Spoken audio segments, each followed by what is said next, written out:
कोल्हापूर जिल्ह्यातील 5 सरकारी दवाखान्यात 9 ते 14 मार्च या कालावधीत मेगा सर्जिकल कॅम्प होणार आहेत। त्यातून 1000 रुग्णांवर मोफत शस्त्रक्रिया केल्या जातील।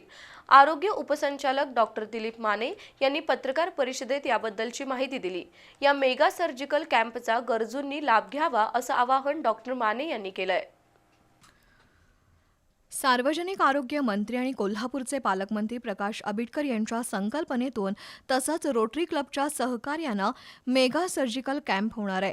9 ते 14 मार्च या कालावधीत 1000 रुग्णांवर विविध प्रकारच्या मोफत शस्त्रक्रिया केल्या जातील।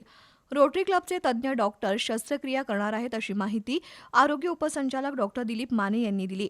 त्यासाठी आशा वर्कर्स आणि वैद्यकीय अधिकाऱ्यांमार्फत गावोगावी सर्वेक्षण सुरू आहे। त्यानंतर प्राथमिक आरोग्य केंद्रात आणि ग्रामीण रुग्णालयात त्या रुग्णांची तपासणी केली जाईल। 5 मार्चपर्यंत सर्वेक्षण करून रुग्णसंख्या निश्चित होईल। त्यानंतर जिल्ह्यातील 5 ठिकाणी शस्त्रक्रिया केल्या जातील। कसबा बावड्यातील सेवा रुग्णालयात स्त्रीरोग आणि जनरल शस्त्रक्रिया होतील।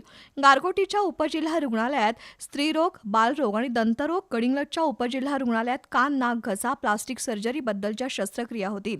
तर इचलकरंजीच्या आयजीएममध्ये अस्थिरोग आणि मोतीबिंदू शस्त्रक्रिया आणि राधानगरी ग्रामीण रुग्णालयात कान, नाक, घसा आणि जनरल शस्त्रक्रिया होतील।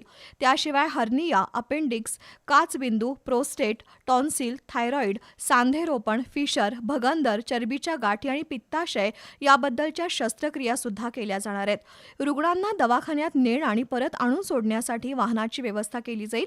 त्याशिवाय रुग्ण आणि त्याच्या सोबतच्या एका नातेवाईकाची निवास आणि भोजन व्यवस्थाही मोफत होणार आहे। नागरिकांनी या अभियानातून आरोग्य तपासणी करून घ्यावी। आवश्यकता असल्यास शस्त्रक्रियेसाठी नाव नोंदणी करावी असं आवाहन आरोग्य उपसंचालक डॉक्टर दिलीप माने यांनी केलंय। पत्रकार परिषदेला जिल्हा आरोग्य अधिकारी डॉक्टर अनिरुद्ध पिंपळे, अतिरिक्त जिल्हा शल्य चिकित्सक डॉक्टर सरिता थोरात, अतिरिक्त जिल्हा आरोग्य अधिकारी डॉक्टर MB देशमुख यांच्यासह आशा कुडचे आणि तेजस पारपोलकर उपस्थित होते।